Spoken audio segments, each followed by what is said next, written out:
नमस्कार, मैं अरुण कुमार। आप देख रहे हैं डिबेट सेंट्रल। पेट्रोल की कीमतों से परेशान जनता के बीच अब पेट्रोल की शुद्धता पर सियासत गर्मा गई है। एक तरफ केंद्र सरकार की E20 पेट्रोल नीति है, दूसरी तरफ विपक्ष के सवाल हैं। अब इस सियासी घमासान में भाजपा सांसद के एक बयान ने आग में घी डालने का काम कर दिया है। रीवा से भाजपा सांसद जनार्दन मिश्रा ने E20 पेट्रोल का विरोध करने वालों पर सवाल उठाते हुए कह दिया, शुद्ध पेट्रोल तुम्हारे बाप के घर से आएगा। बस फिर क्या था। बयान पर सियासी बवाल मच गया, जहां छत्तीसगढ़ के पूर्व मुख्यमंत्री भूपेश बघेल ने पलटवार करते हुए कहा, अगर इतना ही है तो अपने बाप के घर से शुद्ध पेट्रोल लाएं। बघेल ने भाजपा नेताओं पर निशाना साधते हुए कहा कि भाजपा नेताओं का होश ठिकाने नहीं है और अगर जनता शुद्ध पेट्रोल की मांग कर रही है तो सवाल जनता से नहीं बल्कि सरकार से पूछा जाना चाहिए। E20 पेट्रोल पर बहस अब पेट्रोल पंप से निकलकर सीधे सियासी मैदान में पहुंच गई है। आखिर E20 को लेकर इतना विवाद क्यों? क्या वाकई E20 से वाहन के माइलेज और इंजन पर असर पड़ता है? सरकार इसे क्यों बढ़ावा दे रही है?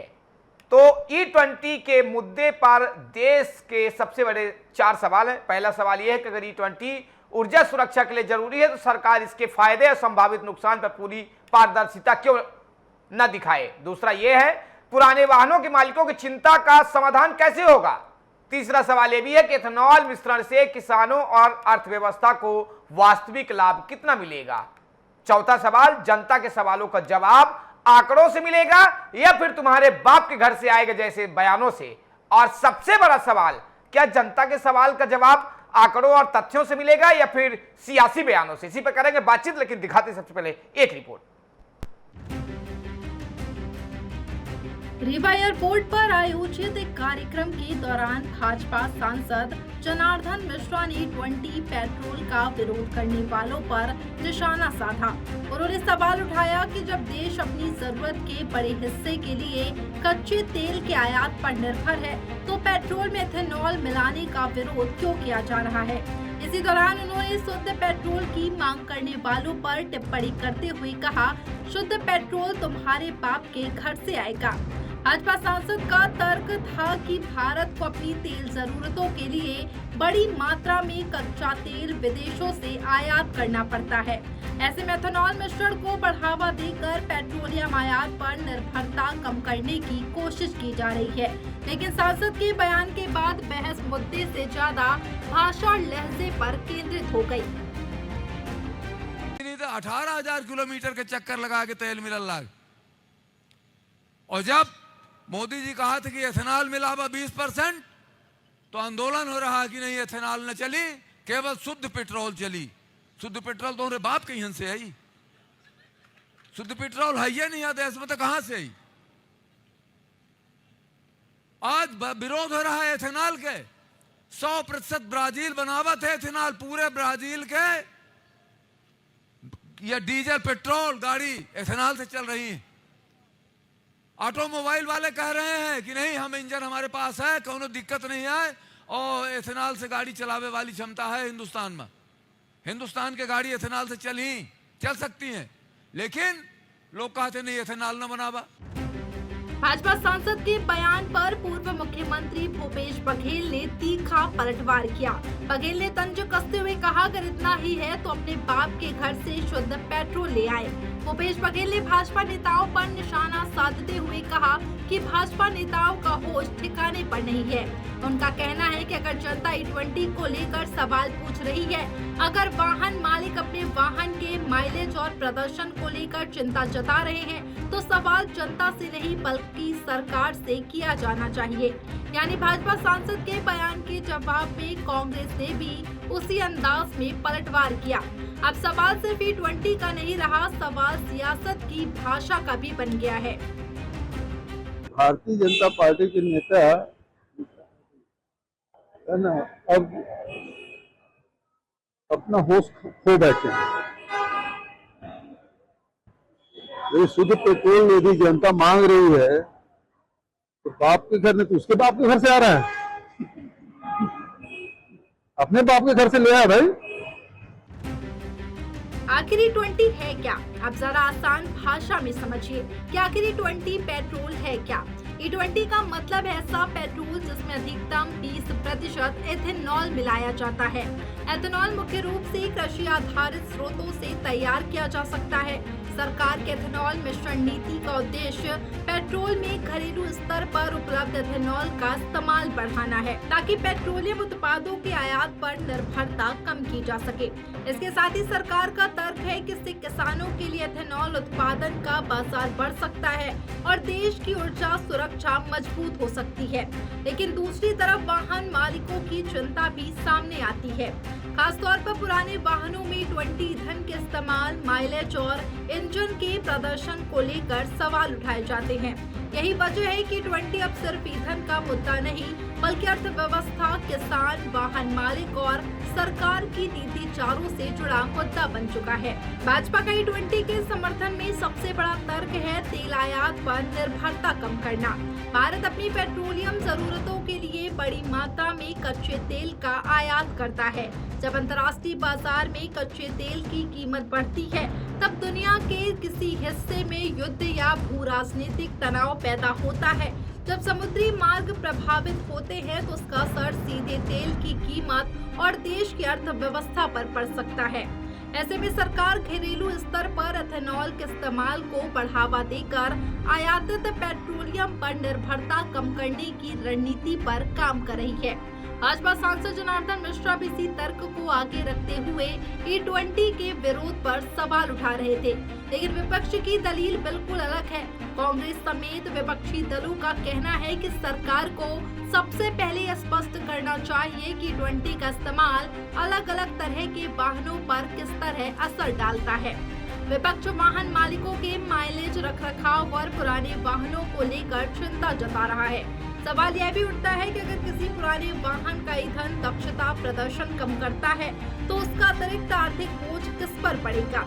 यानी बहस सिर्फ यह नहीं है कि E20 अच्छा है या बुरा, बहस यह भी है कि E20 लागू करने की कीमत कौन चुकाएगा, सरकार, कंपनियां, किसान या फिर आम वाहन मालिक। E20 के समर्थन में ब्राजील का उदाहरण भी दिया जाता है। एथेनॉल आधारित ईंधन के इस्तेमाल में ब्राजील को दुनिया के प्रमुख देशों में गिना जाता है।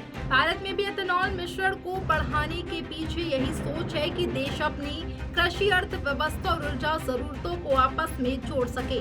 लेकिन भारत और ब्राजील की परिस्थितियां पूरी तरह एक जैसी नहीं है। भारत में वाहनों की उम्र, वाहन तकनीक, ईंधन व्यवस्था और उपभोक्ताओं की आर्थिक स्थिति अलग है, इसलिए सिर्फ किसी दूसरे देश का उदाहरण देना पर्याप्त नहीं। भारत में E20 का वास्तविक असर क्या है, इसका जवाब आंकड़ों और स्वतंत्र विशेषज्ञों की रिपोर्ट से मिलना चाहिए। अब जरा उस आम आदमी की बात कीजिए जो रोज बाइक या कार लेकर सड़क पर निकलता है। उसके लिए बहस बेहद सीधी है। पेट्रोल कितना महंगा है, गाड़ी कितना माइलेज दे रही है, इंजन पर कितना असर पड़ेगा, रखरखाव का खर्च कितना बढ़ेगा, और अगर वाहन पुराना है तो क्या उसके लिए अलग ईंधन का विकल्प मिलेगा।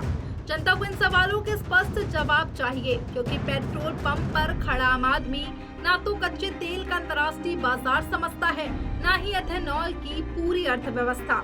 वह सिर्फ इतना जानता है कि टैंक में पेट्रोल भरवाने पर जेब कितनी कट रही है और गाड़ी कितना दूर जा रही है। गोविंद मिश्रा की report, TN news plus, Raipur, Chhattisgarh. तो E20 पेट्रोल में अब सियासत का तड़का लग चुका है।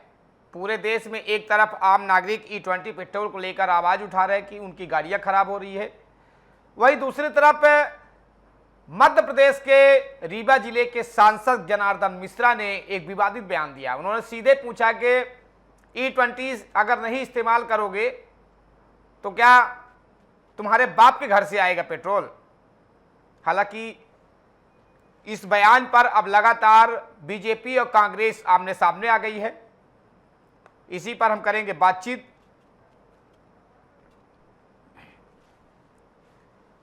तो E20 पेट्रोल में अब सियासत का तड़का लग चुका है, जहां भाजपा और कांग्रेस दोनों आमने सामने आ गए हैं।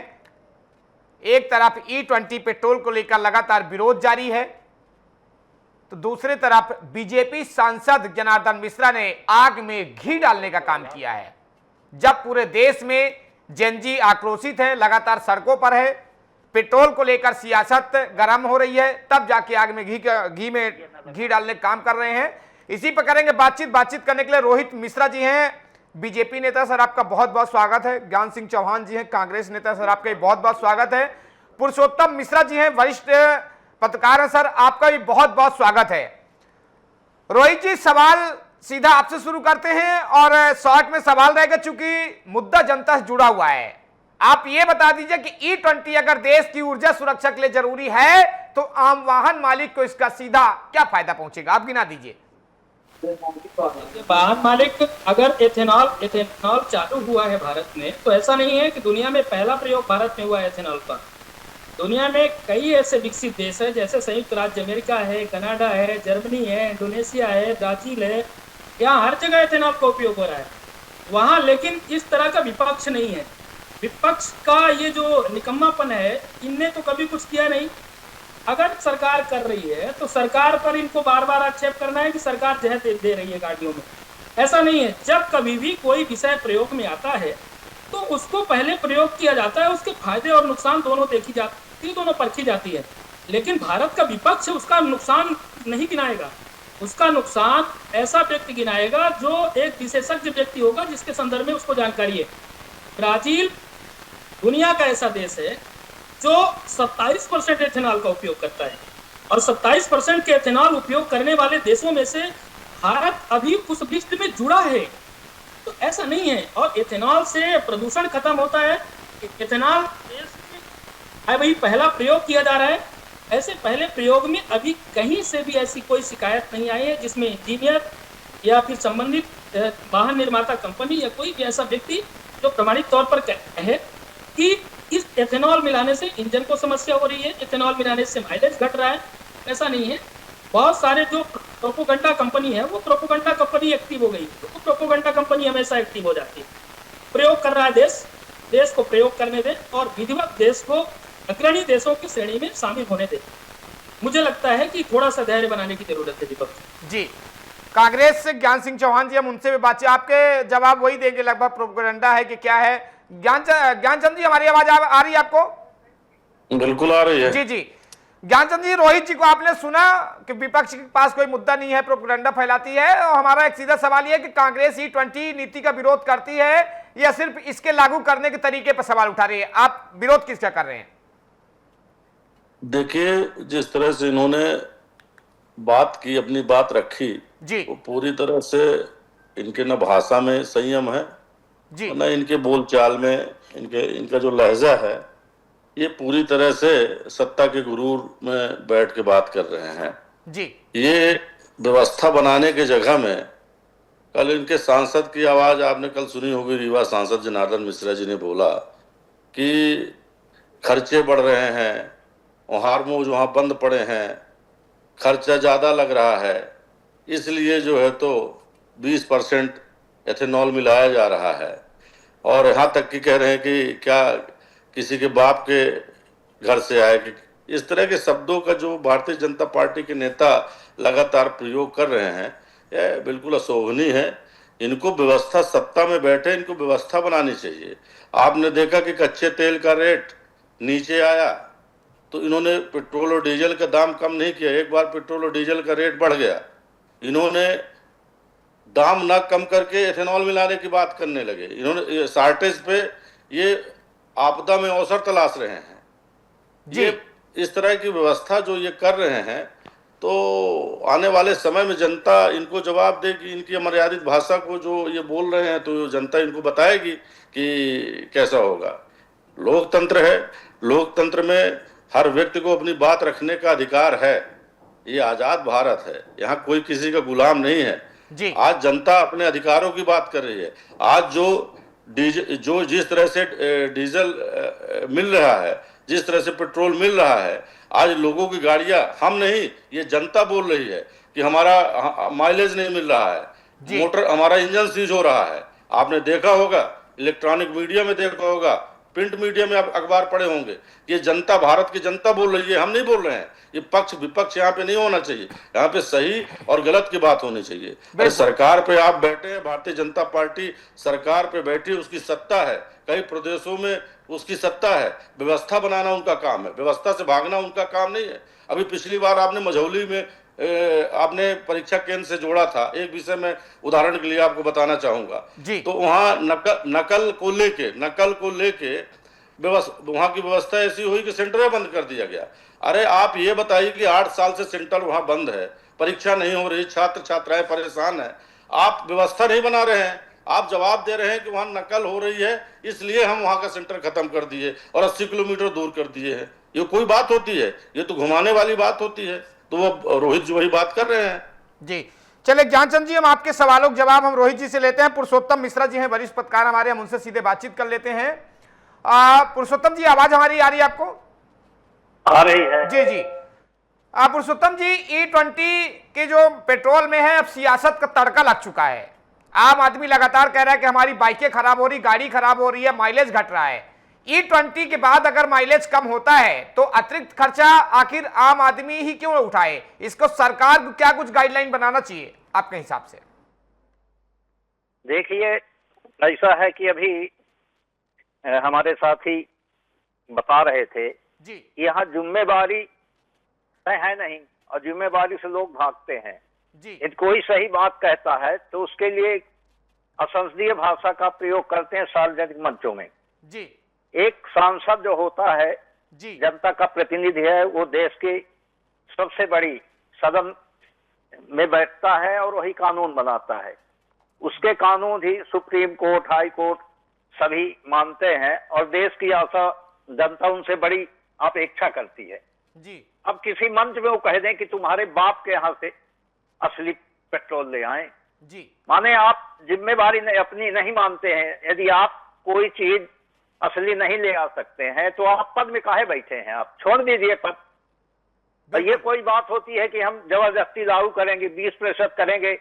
अभी आप जानते हैं कि जितने पेट्रोल पंप हैं, यदि उनसे कहा जाए कि भैया हमारी गाड़ी गई, आपकी इसमें क्या था, तो कह देते हैं मेथेनॉल मिला, तेल मिल रहा है, तो आपकी गाड़ी तो बंद होगी, मिस्त्री को दिखाइए कहाँ चौक हो गई।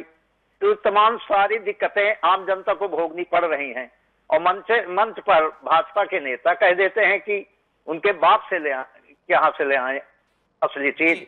यदि आप असली चीज नहीं दे सकते, असली सामान नहीं उपलब्ध कर सकते जनता को, तो आप काहे को सत्तम बैठे हैं? आप अपनी जिम्मेदारी से भाग काहे रहे हैं? अभी हमारे साथी खुद कह रहे थे कि कोई जिम्मेवारी लेना नहीं चाहते हैं।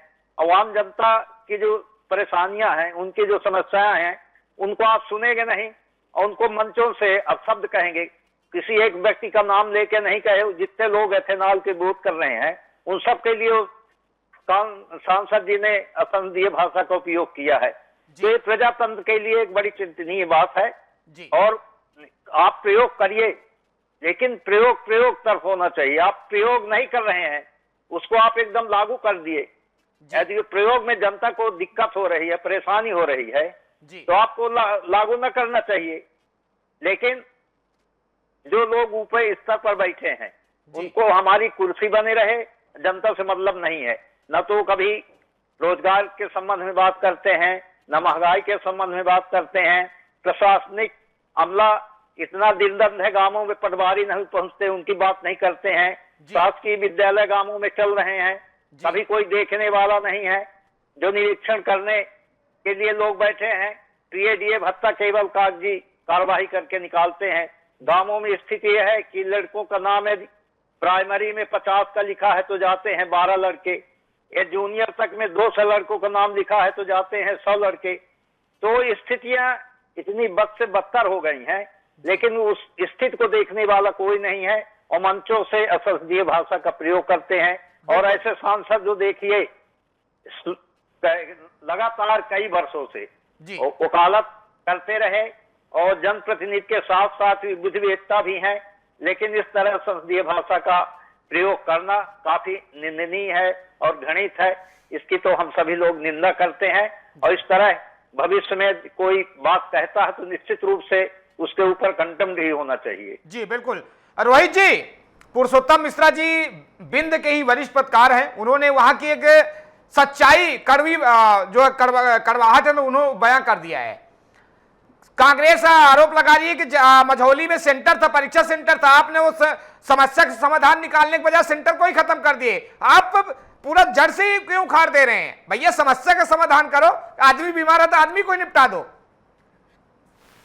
व्यवस्था व्यवस्था कांग्रेस के हिसाब से नहीं बनेगी। व्यवस्था जो प्रशासनिक व्यवस्था है उस तरीके से बनेगी। अभी ज्ञान सिंह जी कह रहे थे जी, अरे भाई कांग्रेस के हिसाब से मत बने भाई, सरकार आपकी है, सत्ता में आप हो, असंसदीय प्रशासनिक भाषा अधिकारी आपके हैं, ये लोग तय कर रहे हैं। कांग्रेस के हिसाब से आप कैसे बात कर रहे हैं? कम से कम इस बात की मर्यादा रखें आदरणीय अध्यक्ष जी। अधिकारी आपके हैं, है ना, आप कह रहे हो कांग्रेस के हिसाब से, की मर्यादा आपकी रखें कि शुरुआतें जब गलत होती है। किसी बोल रहा है तो उसको सुनने की आदत होनी चाहिए। हम ये अभी कह रहे थे कि असंसदीय भाषा का प्रयोग करते हैं भारतीय जनता पार्टी के नेता सत्ता की गोद में बैठ के, ऐसा कह रहे थे। ये वही लोग हैं जब दिग्विजय सिंह दो बार के सीएम रहते हुए ओसामा बिन लादेन को ओसामा जी कहते थे। अरे एथेनॉल की बात करो भैया, एथेनॉल की बात करो और जनार्दन मिश्रा जी की बात करो, आप मुद्दे से भटकाओ नहीं। रह गए, कोर्ट ने आदेश दिया, कोर्ट के आदेश के पश्चात रोहित जी एक सवाल मेरा ये है, रोहित जी एक सवाल मेरा, मैं पूरे देश की जनता की तरफ से आपसे कर रहा हूं। एक सवाल मेरा है, मैं एक सवाल करता हूं पूरे देश की जनता, नहीं आप जवाब दीजिएगा, आपके जवाब का टाइम है, आप कहा के जवाब देना, आप जवाब दीजिए। एक सवाल करूंगा पूरे देश की जनता की तरफ से, पेट्रोल तुम्हारे बाप के घर से आएगा, इसको आप समर्थन करते हैं, हाँ या नहीं? देखिए, मैं उनके लहजे का समर्थन नहीं करता जी, लेकिन उनका लहजा कैसा रहा होगा। लेकिन बाप शब्द अपमान का विषय नहीं है, बाप शब्द शर्म का विषय नहीं है। पिंड में बैठे लोग ज्ञान सिंह जी सीधी के हैं, अभी पुरुषोत्तम मिश्रा जी रीवा के हैं, पिंड के लोग हैं। पिंड में बाप शब्द सम्मान और गर्व का विषय है और गर्व से बाप शब्द लिया जाता। आज भी जो पुराने लोग हैं वो अपने पिता को बाप कहते हैं, ये बाप कहाँ है? तो बाप शब्द शर्म का विषय नहीं है। कांग्रेस अपने हिसाब से पूरे शब्दों का अपभ्रंश ना करे। उनने बाप मतलब ये कि मैं किसके यहाँ से लाऊंगा। और पूरी दुनिया आज दो देशों के साथ मिले हुए 4-6 देशों के साथ जो युद्ध चल रहे हैं वो तेल उत्पादक देश है, और तेल उत्पादक देश अगर आपस में लड़ रहे हैं तो वहाँ की हमारी जहाजें सुरक्षित तरीके से भारत लैंड नहीं कर पा रही हैं। ऐसी दशा में जब दुनिया लड़ रही होगी तो हम वैकल्पिक व्यवस्था करके कम से कम अपने भारत के लोगों को ईंधन प्रोवाइड करा रहे हैं, ये बहुत बड़ी बात है। कांग्रेस क्या चाहती है कि देश के सिस्टम को बंद कर दिया जाए, पेट्रोल डीजल की कमी से लोग आपूर्ति बंद हो जाए तो बर्बाद हो जाए, और फिर ये झंडा लेके और वहां सिलेंडर सर में लेके चलने लगे। ऐसा नहीं होने देंगे। कांग्रेस अपने हिसाब से सिस्टम का जस्टिफिकेशन करना बंद कर दे, बाकी इनके कृत्यों को मुझसे कोई बात नहीं, ये जवाब कांग्रेस से ही ले लेते हैं। ज्ञानचंद जी, आप रोहित जी को सुन रहे थे और एक बीजेपी के वरिष्ठ नेता ने अभी एक निजी टीवी चैनल को इंटरव्यू बघेली में दिया। मैं बघेली में बोल के बताता हूं कि हमारे पंचम की यहाँ के बघेली अब प्यार की भाषा है। अरे भैया, हम भी बघेली हैं, हमको भी बघेली आती है। तो ज्ञानचंद जी अपना यह बताइए, कतनी बघेली है, कतनी सुहाती है अपना के बिंद माही? देखिए, हम तो बघेली में जवाबो देश की थे जी। अपना कहीं बाप शब्द निश्चित रूप से बाप पिता तुल्य, पिता समान होता है, लेकिन हम कह दे कि बाप के गांड में लाठी डारब तक इंट का उदाहरण फिट होई, तोरे बाप के घरे से ले आई तो यह का शब्द फिट हुई? अरे बाप शब्द के उपयोग कहाँ ठगा है? हमारी शब्द थोड़ी बचा के रखें। नेशनल टीवी चैनल पूरा देश सुन रहा है जी। नहीं, आप एक अधिवक्ता हो, सुनो, और आप एक अधिवक्ता हो, बाप शब्द का उपयोग आपने कहा किया है? आपने कहा तुम्हारे बाप के घर से आवत है, तो मतलब यह बड़ा सम्मान पूर्वक बात हो रही। आप जब कोई आप कहीं डिबेट में बैठोगे या तो आप डिबेट में बैठो नहीं, आप डिबेट में बैठोगे तो आप कांग्रेस की बात करते हो। अरे आप भाजपा क्या कर रही है, पत्रकार आपसे पूछ रहे हैं, आप उसका जवाब दीजिए। आप सब बोलते हो कांग्रेस 60 साल में क्या की। अरे कांग्रेस की बात आप क्यों करते हो? जब आपका प्रश्न क्या है आप उसका उत्तर देना सीखो। जब आप उत्तर देना नहीं सीख रहे हो तो आप डिबेट में मत बैठा करो। चलिए, हम वरिष्ठ पत्रकार से बातचीत, रोहित जी हम आपके पास आते हैं, हम आपके पुरुषोत्तम जी से बात करें। पुरुषोत्तम जी, आपने बीजेपी कांग्रेस दोनों को सुना और बिंद की राजनीति से आप बहुत अच्छी तरह वाकिफ हैं। कई आपके सामने कई सरकारें आई है, कई सरकारें गई है। जिस तरीके से बयानबाजी हो रही है E20 पेट्रोल को लेकर, एक तरफ देश में जेनजी सड़कों पर है, चाहे छात्र हो, चाहे पेट्रोल को लेकर हो या किसी मुद्दे को ले, लगातार 30 से 40% जो आबादी जेनजी को सड़कों पर है। यहां पेट्रोल की कीमत और वाहन के रख रखाव का बोझ अगर बढ़ता है तो जनता ही अकेले क्यों भुगते साहब? पहले इंजन तो बनाओ फिर पेट्रोल दो ना यार। अब हमारी नहीं, हमारी देखिए- एक लीवो बाइक है, हम 2013 में खरीदे थे, 2026 तो चल ही नहीं रही है, खड़ी हो जा रही है। तो भैया इंजन दे दो, इसके बाद पेट्रोल दे दो। जी पुरुषोत्तम जी। नहीं, देखिए रोहित जी बार बार मुद्दे से हट के बात करते हैं। कांग्रेस ने क्या किया? जब देश स्वतंत्र हुआ उस समय गांवों में और शहरों में शिक्षा का, स्वास्थ्य का, सड़कों की क्या स्थिति थी? जी और उसके बाद जब आज बनी बनाई, चाहे शिक्षा का स्तर हो, चाहे स्वास्थ्य का स्तर हो, चाहे सड़कें हो, शहर का विकास हो, सब बने बनाए में जब भाजपा सरकार और सत्ता में बैठी है, उसको चला नहीं पा रही है। कहती है कि कांग्रेस सरकार ने 60 वर्ष क्या किया? यदि कांग्रेस कुछ नहीं करती तो ये जितने यूनिवर्सिटी खुली हैं, और कहा एक प्रदेश में एक यूनिवर्सिटी नहीं होती थी, तो आज हर संभागों में यूनिवर्सिटियां हैं। तो विकास क्या भाजपा ने किया है कि कांग्रेस की देन है विकास? और उसी विकास को ये बढ़ा रहे हैं। अब मुद्दे की बात यह है, जैसा अभी आप बोले कि जिस गाड़ी में हम लगातार 10 वर्ष से चढ़ रहे थे, उसमें आज हम 2 वर्ष नहीं चढ़ पा रहे हैं, रास्ते में बंद होती है। और यदि मिस्त्री के जाए तो ये कहते हैं कि मिलावट तेल आप डलवा लिए हैं कहीं है। तो भाई आप जिम्मेवारी से क्यों भाग रहे हैं? आप ये काहे कह रहे हैं कि आपको असली नहीं मिलेगा, मिलावट में ही आपको उपयोग करना पड़ेगा? यदि आप असली नहीं दे पा रहे हैं तो सत्ता सरकार में आप काहे बैठे हैं? इस्तीफा दे दीजिए, छोड़ दीजिए, और जनता को कह दीजिए आपने वोट किया था लेकिन हम सही से नहीं चला पा रहे हैं, आपकी समस्याओं का निराकरण नहीं कर पा रहे हैं। और बाकी ये कहना कि कांग्रेस क्या किया, तो जवानी जमा खर्च कह देना। आप धरातल में देखो ना कि कांग्रेस ने जो किया है उसी को ये बढ़ा रहे हैं। कुछ नया किया क्या भाजपा वालों ने? चलिए हम रोहित जी से रोहित जी, आप ये मानिए कि जेनजी सड़कों पर है, E20 को लेकर राजनीति गरमाई हुई है, आम आदमी परेशान है, महंगाई, बेरोजगारी, क्या कुछ आप गाइडलाइन निकाल रहे हैं? चूंकि 2027 का चुनाव है और आप ही जाएंगे उन्हीं जनता के पास, क्या कुछ आप रणनीति तैयार किए हैं, जरा बता दीजिए। जेनजी जिन मुद्दों को लेकर सड़कों पर था, उन मुद्दों को सरकार ने जो मानने लायक विषय था उसको साफ स्वीकार किया है। जेनजी कोई विदेशी नहीं है, कोई पाकिस्तानी नहीं है, वो हमारे भारत के बच्चे हैं। और भारत के लड़कों का संपूर्ण विषय जो मानने लायक था उसको सरकार ने माना है। बड़े कठिन कानून बनाया है देश में। अब ऐसे विषय के संदर्भ में सरकार पूरी तरह सजग है। बेरोजगारी कोई इतना विषय नहीं है कि उस विषय को आप इतना तेजी से कहोगे कि नहीं बेरोजगारी आ गई। बेरोजगारी इस देश के उद्भव से लेके अभी तक एक क्रम से खत्म हो रही है जी, और वो हमेशा ऐसे क्रम से खत्म होगी। वो मंत्र से खत्म होने वाली विषय नहीं है। लेकिन जो अभी मिश्रा जी कह रहे थे, मुझे तो ऐसा लगा कि वो माननीय मिश्रा जी वरिष्ठ पत्रकार हैं, मुझे क्या पता कि आज 2 कांग्रेसियों से मुझे बात करनी पड़ेगी।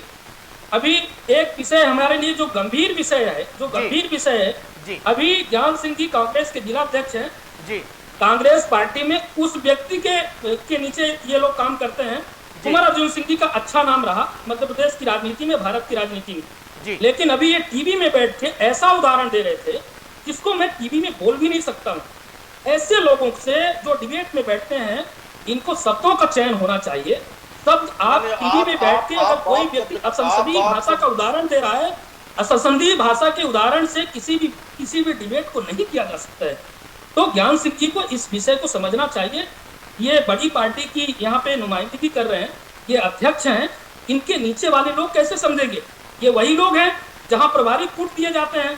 तो ऐसा देखिए, संसदीय और असंसदीय भाषा का ज्ञान तो कांग्रेस बिल्कुल भी ना दे। और मैं कई बार बोला हूँ, कोई बात नहीं रोहित जी, आपने भाषा की बात की। रोहित जी आपने भाषा की बात की, भाषा पूछ लेता हूं आपसे। मैं जिस तरीके से सवाल किया कि सांसद का बयान का आप समर्थन करते हैं, आपने बोला नहीं।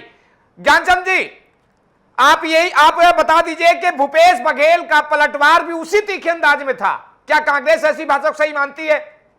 देखिए, मैं तो पहले बाप शब्द का इन्होंने सम्मानित तरीके से व्याख्या की, जिस तरह से बाप शब्द का इन्होंने कि जनार्दन मिश्रा जी की सोच बाप शब्द को लेके ये थी, तो मैंने इनको आईना दिखाया, इनको बड़ा बुरा लगा।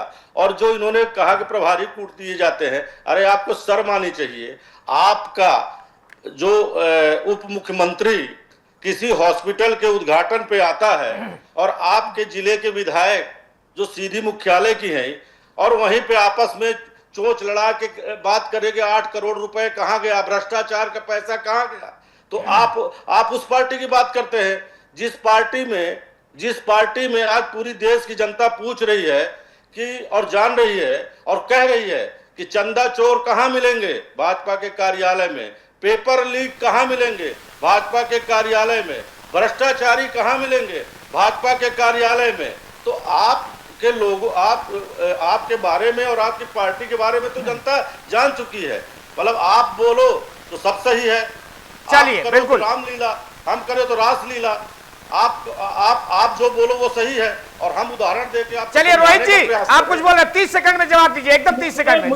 मुझे ज्ञान सिंह जी के विषय पर थोड़ा सा ये कहना है कि जो अभी ने कहा कि वो हॉस्पिटल का उद्घाटन करने आए थे, तो यहाँ की क्षेत्रीय विधायक ने चोंच लड़ा के ऐसा बोला कि 8 करोड़ कहाँ गए। यही है असली भारतीय जनता पार्टी, यही है असली भारतीय जनता पार्टी की डेमोक्रेसी, जहां विकास के लिए विधायक अपने ही वरिष्ठ नेताओं से सार्वजनिक स्थान पर पूछ सकते हैं और वो उस विषय को सॉल्व करते हैं जनता के लिए। हॉस्पिटल के मुद्दे पर माननीय विधायक ने बोला था, अपने घर के बारे में नहीं बोला था। चलिए टाइम की पाबंदी है, टाइम की पाबंदी है। हमारा E20 को लेकर पूरा बहस है कि E20 पर बहस होनी चाहिए, लेकिन सवाल यह भी है कि बहस किस मुद्दे पर हो। एथेनॉल से किसानों को कितना लाभ हुआ, पेट्रोलियम आयात में कितनी कमी आई, E20 से उपभोक्ताओं को क्या फायदा मिला, वाहनों के माइलेज पर वास्तविक असर कितना है, पुराने वाहनों के लिए सरकार की क्या कुछ रणनीति है। हमको बात इसमें ही करना चाहिए था, लेकिन हम बात कहीं और है, यानी कि सर में चोट लगी है, पांव का इलाज करने में तुले हैं।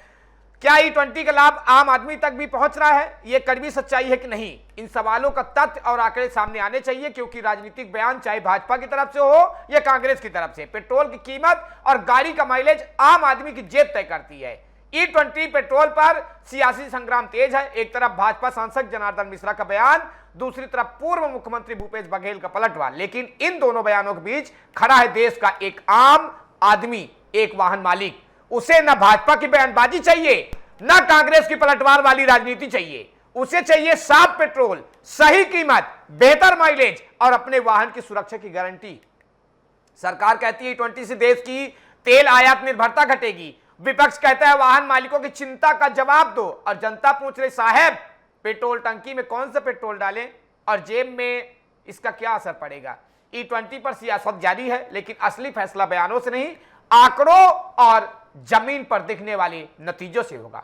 डिबेट सेंटर में यहीं तक, आप देखते रहिए T News Plus। नमस्कार।